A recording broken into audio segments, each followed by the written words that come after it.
Hi అండి, welcome back to speak with is. ఇవాళ class లో కూడా మనం ఒక షార్ట్ స్టోరీ చూడబోతున్నాం. అయితే స్టోరీ షార్ట్ గా ఉన్న యాజ్ యూజువల్ మీరు తెలుసుకోవాల్సిన వర్డ్స్ అయితే నియర్లీ 10 దాకా ఉన్నాయి. అండ్ ఇంకొక విషయం, మీరు ప్రతిసారి నేను పారా చదివిన తర్వాత వీడియో పాస్ చేస్తున్నారు కదా, పాస్ చేసి మీకు ఎంత వరకు మీకు తెలుస్తుందో అనేది చెక్ చేసుకుంటున్నారు కదా. ఆల్ రైట్, మరి లేట్ చేయకుండా ఇవాళ క్లాస్ స్టార్ట్ చేద్దామా? Let us begin class today.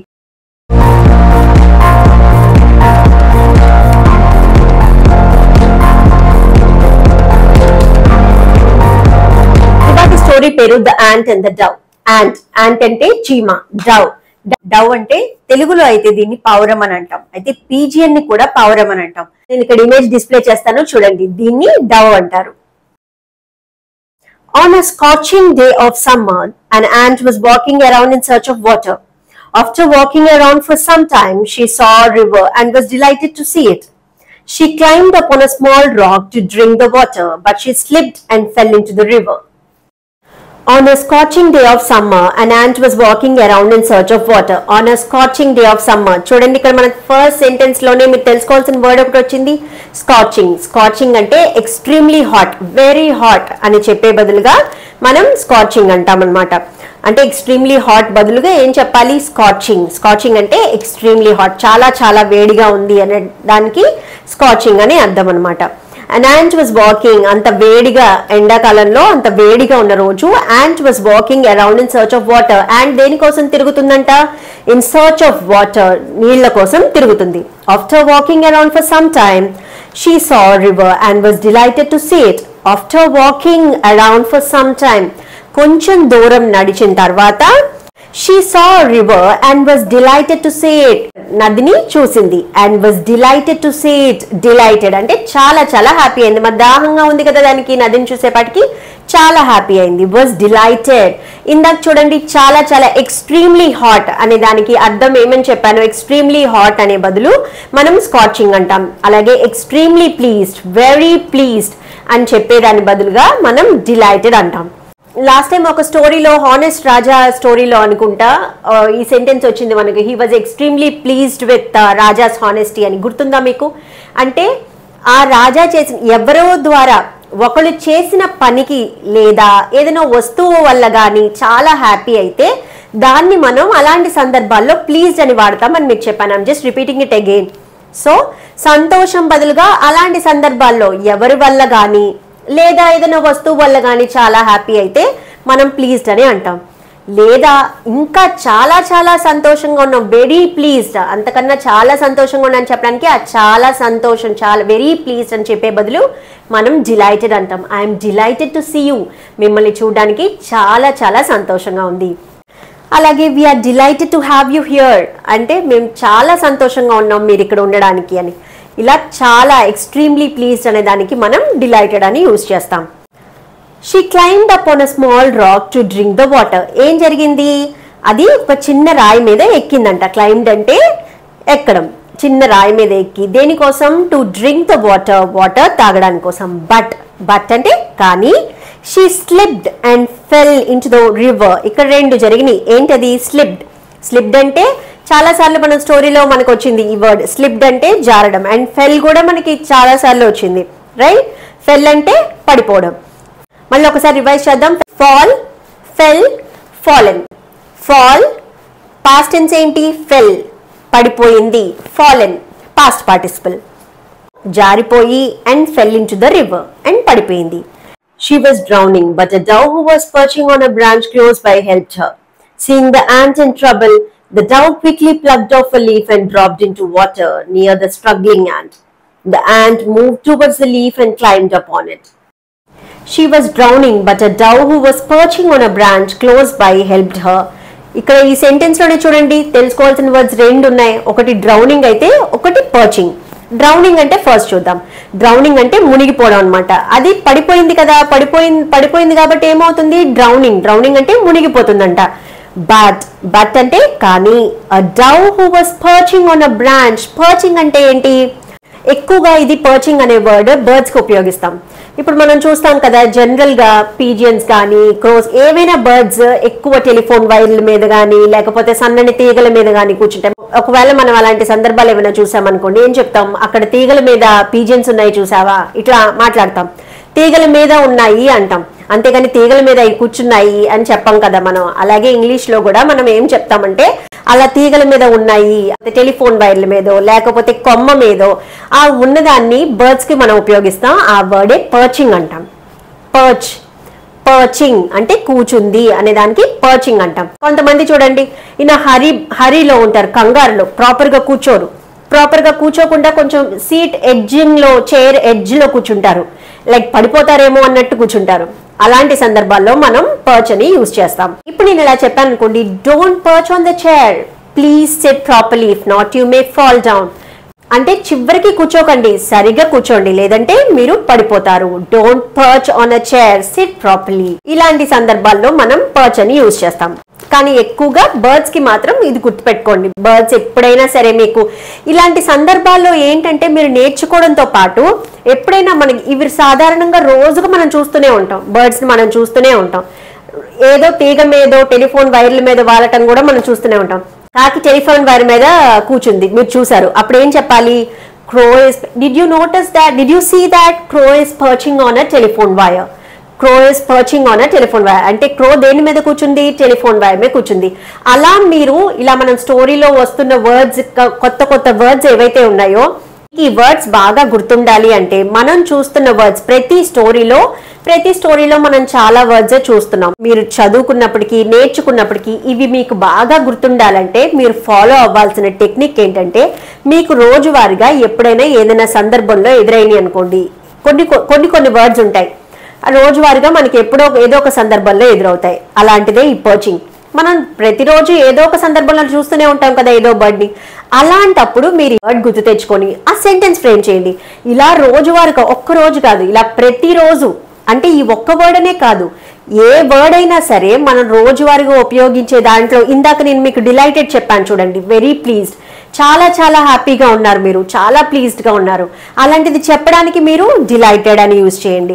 అలాగే ఏదైనా సందర్భంలో మీకు రోజువారీగా వర్డ్స్ వస్తే మాత్రం ఖచ్చితంగా ఆ వర్డ్స్ని ఉపయోగించండి, సెంటెన్సెస్ ఫ్రేమ్ చేయండి. అప్పుడే ఆ వర్డ్స్ మీకు బాగా గుర్తుంటాయి, మీరు మర్చిపోరు. మీద కూర్చుంది, closed by helped her, help చేసింది.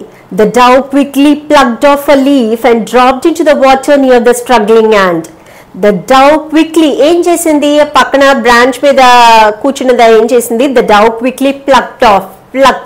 Pluck అంటే తెంపడాన్ని. Quickly plucked off a leaf. ఆ లీఫ్ ని, ఆకుని తుంపి, and dropped into the water. Dropped అంటే నిదానంగా నీళ్ళలోకి వదిలింది. Near the struggling ant. Struggling. చూడండి, ఈ సెంటెన్స్ లో మనం ప్లగ్డ్ అని చూసాం. ప్లగ్డ్ అంటే చెప్పచ్చు, తెంపడాన్ని ప్లగ్డ్ అంటాం. అలాగే డ్రాప్డ్, నిదానంగా వదిలేయడాన్ని డ్రాప్డ్ అంటాం. అలాగే స్ట్రగ్లింగ్ అంటే, ఇప్పుడు నేను ఇలా చెప్పాను అనుకోండి, old women is struggling to breathe అంటే ఆ పెద్ద ఆవిడ బ్రీత్ తీసుకోవడానికి చాలా ఇబ్బంది పడుతున్నారు అనే దానికి మనం ఇంగ్లీష్ లో స్ట్రగ్లింగ్ అంటాం. ఇలాంటి సందర్భాల్లో she struggling to take breath అంటే తను బ్రీతింగ్ తీసుకోవడానికి, ఊపిరి తీసుకోవడానికి ఇబ్బంది పడుతుంది, లేకపోతే వాళ్ళు రెంట్ పే చేయడానికి చాలా ఇబ్బంది పడుతున్నారు. ఇలా మనం అంటాం కదా తెలుగులో, ఇబ్బంది అని అనే వాటికి మనం ఏమనాలంటే ఇంగ్లీష్లో struggling. They are struggling to pay the fee. వాళ్ళు చాలా ఇబ్బంది పడుతున్నారు ఫీజ్ పే చేయడానికి. ఓకే, సో ఈ సెంటెన్సెస్ లో మనం 3 వర్డ్స్ చూసాం, ప్లగ్డ్, డ్రాప్డ్, స్ట్రగ్లింగ్. సో ఎక్కడ వేసింది అది? Near the struggling ant. Struggling అనేది దేనికి వాడుతున్నాం? అండ్ స్ట్రగ్లింగ్ యాంట్ అంటే దేనికి స్ట్రగుల్ అవుతుంది? అది పైకి రావడానికి స్ట్రగుల్ అవుతుంది కదా, అది మునిగిపోతుంది, పైకి రావడానికి స్ట్రగుల్ అవుతుంది, ఇబ్బంది పడుతుంది. The ant move towards the leaf and climbed upon it. అప్పుడు ఏమైంది? అది లీఫ్ అనే డవ్, యాంట్ ఏం చేసింది? టువర్డ్స్ ద లీఫ్ అంటే లీఫ్ వైపుగా వెళ్ళి క్లైంబ్డ్ అపాన్ ఇట్, లీఫ్ మీదకి ఎక్కింది. The dove then carefully pulled the leaf out and placed it on the land. This way the ant's life was saved and she was forever indebted to dove. The dove then carefully pulled the leaf out and placed it on the land. The dove then, అప్పుడు ఆ dove ఏం చేసింది? Carefully pulled the leaf, జాగ్రత్తగా ఆ leaf ని తీసి, and placed it on the land, land మీద, నేల మీద ఆ లీఫ్ ని పెట్టింది. This way the ants life was saved and she was for ever indebted to the Dove. This way the ant life was saved. అంటే ఇలాగా ant life ని save చేయబడింది. And she was for ever indebted to the dove. Indebted ఇది ఇక్కడ B అనేది complete silent. మనం ఎలా pronounce చేయాలి? ఇండెటెడ్ అని ప్రొనౌన్స్ చేయాలి. ఇండెటెడ్ అంటే ఐదర్ అమౌంట్ పరంగా కానీ లేకపోతే కృతజ్ఞత రూపంలో. అంటే ఇప్పుడు చూడండి, కొంతమంది చెప్తారు మేము మీకు చాలా రుణపడిపోయామండి అని. అలాంటి సందర్భాల్లో కూడా ఇండెటెడ్ అని వాడతాం. లేదా మనీ పరంగా కూడా చూడండి, కొన్ని కంపెనీస్ చాలా అప్పులు పాలైపోతాయి. అలాంటి సందర్భాల్లో కూడా మనం ఇండెటెడ్ అని వాడతాం. ఐదర్ అమౌంట్ పరంగా అయినా కావచ్చు, అంటే ఏదో ఒక రకంగా అవతల వ్యక్తికి ఐదర్ అమౌంట్ పరంగా కానీ లేకపోతే మీరు ఈ స్టోరీ ప్రకారంగా ఏంటి, ఫర్ ఎవర్ ఈ డవ్ కాపాడింది కదా యాంట్ ని, కాబట్టి ఈ యాంట్ జీవితాంతం రుణపడిపోయింది, కాపాడింది కదా అది జీవితాంతం రుణపడిపోయింది. సరే, ఏ సందర్భాల్లో అయినా ఐదర్ డబ్బైనా కావచ్చు లేకపోతే సహాయం చేయడం వల్ల వాళ్ళు రుణపడిపోవడం కానీ ఏ సందర్భంలో అయినా మనం ఇండెటెడ్ అని వాడతాం. ఎగ్జాంపుల్ సెంటెన్సెస్ చూద్దాం. ఒకటి, నేను ఇలా అన్నాను అనుకోండి, I'm deeply indebted to my parents for the love and the support. అంటే నేను చాలా రుణపడిపోయాను మా పేరెంట్స్ కి వాళ్ళ లవ్ అండ్ సపోర్ట్ కి అని. Next example, the company is heavily indebted and in need of investment. అంటే ఆ కంపెనీ చాలా దారుణంగా అప్పుల పాలైంది అండ్ దానికి ఏం కావాలి? ఇన్వెస్ట్మెంట్ కావాలి. ఇన్వెస్ట్మెంట్ అంటే పెట్టుబడి కావాలి. The ant and the dove became the best of friends and days passed happily. However, one day a hunter arrived at the forest. He saw the beautiful dove perching on the branch and aimed his gun on the dove. The ant and the dove became the best of friends and days passed happily. The ant and the dove became the best of friends. No, best of friends అన్నారు. ఇదేంటి? Best friends వినుంటారు. Best friends అంటే ప్రాణ స్నేహితులు. Best of friends ఏంటి? Best friends అంటే చాలా ప్రాణ స్నేహితులు అని. బెస్ట్ ఆఫ్ ఫ్రెండ్స్ అంటే మంచి స్నేహితులు అని. ఇంకొక డిఫరెన్స్ కూడా చెప్పొచ్చండి. బెస్ట్ ఆఫ్ ఫ్రెండ్స్ అనేది ఎప్పుడు వాడతామంటే, ఇందాక స్టోరీలో మనం చూసుకుంటే డవ్ అనేది ఒక బర్డ్. డవ్ దేంతో ఫ్రెండ్షిప్ చేసింది? యాంట్ తో ఫ్రెండ్షిప్ చేసింది. యాంట్ అనేది ఒక ఇన్సెక్ట్. అంటే రెండు విభిన్నమైనవి ఫ్రెండ్స్ అన్నమాట. బెస్ట్ ఆఫ్ ఫ్రెండ్స్ అంటారు. The ant and the dove became the best of friends and days passed happily. So మంచి స్నేహితులు అయ్యాయంట. and days passed happily అంటే రోజులు సంతోషంగా గడిచాయి. however ఇక్కడ చూడండి, రోజులు సంతోషంగా గడిచాయి అంటే మనం however అని సెంటెన్స్ స్టార్టింగ్ లోనే జనరల్ గా వాడతాం. అలా however అని యూజ్ చేసామంటే దాని అర్థం ఖచ్చితంగా మనం సెంటెన్స్ కి ఆ ముందు సెంటెన్స్ కి ఏదో కాంట్రాస్ట్ గా మాట్లాడుతున్నామని. ఒక సెంటెన్స్ గురించి మనం మాట్లాడుతున్నప్పుడు ఆ సెంటెన్స్ కి పూర్తి వ్యతిరేకంగా ఏదైనా మాట్లాడుతున్నప్పుడు however అంటాం. She suffering from fever, however she should attend the school to right the exam. తను ఫస్ట్ సెంటెన్స్ లో ఏం చెప్తున్నాం? షీ సఫరింగ్ ఫ్రమ్ ఫీవర్, తను జ్వరంతో బాధపడుతుంది. however కానీ జ్వరంతో బాధపడుతున్న వాళ్ళు జనరల్ గా ఏం చేస్తారు? స్కూల్కి వెళ్ళరు. కానీ ఇక్కడ however she should attend school to right the exam. కానీ ఏం చేయాలి? తను స్కూల్ కి వెళ్ళాలి ఎగ్జామ్ రాయటానికి. అర్థమైందా ఇప్పుడు however మీరు ఎలా యూజ్ చేయాలో? ఓకే, ఇప్పుడు మన స్టోరీ కంటిన్యూ చేద్దాం. however one day, కాబట్టి ఈ స్టోరీలో however అనేది ఎందుకు వాడాడు? దేనికి వాడాడు? ముందు పాస్ట్ హ్యాపీలీ అని చెప్పాడు కదా. a hunter, however one day, ఒక రోజు a hunter arrived, ఒక వేటగాడు arrived అంటే వచ్చాడంట. at the forest, అడవికి వచ్చాడు. he saw the beautiful dove perching on the branch. పర్చింగ్, ఇందాక ఆల్రెడీ మనం ఈ వర్డ్ కి మీనింగ్ నేర్చుకున్నాం కదా. సో పర్చింగ్ అంటే ఏంటి? సో బ్రాంచ్ మీద, ఇందాక కొమ్మ మీద కూర్చుని, ఇప్పుడు కూడా ఆ డవ్ ఏం చేస్తుంది? కొమ్మ మీద కూర్చొని ఉంది. And aimed his gun at the Dove. And అప్పుడు ఆ హంటర్ ఏం చేశాడు? Aimed his gun at the Dove. దాని వైపు ఎయిమ్డ్ అంటే గురి పెట్టాడు. గన్ ని డవ్ వైపు గురి పెట్టాడు. The ant who was saved by the dove saw this and stung on the heel of the hunter. He shouted from the pain and dropped the gun. The dove was alarmed by the voice of the hunter and realized what could have happened with him. He flew away. The ant who was saved by the dove saw this and stung on the heel of the hunter. ఎవరు చూసారు ఈ విషయం? ant who was saved by the dove. అంటే చూడండి ఎలా చెప్తున్నారు? who saved by the dove. ఎవరి ద్వారా కాపాడింది? డవ్ ద్వారా కాపాడబడిన ant saved by the dove saw this, చూసి, and stung him on the heel. heel అంటే మడము, కాలి మడము ఉంటుంది కదా, దాన్ని heel అంటాం. అక్కడ heel మడము మీద కుట్టిందంట. stung past tense, sting కి past tense ఏంటి? stung, కుట్టింది. shouted from pain and dropped the gun. కుట్టింది. చీమ కుట్టంగానే ఏం చేశాడు? He shouted from the pain and drop the gun. పెద్దగా నొప్పికి పెద్దగా అరిచి అండ్ డ్రాప్ ద గన్ ని పడేశాడు. The dove was alarmed by the voice of the hunter and realized what could have happened with him. He flew away. The dove was alarmed by the voice of the hunter.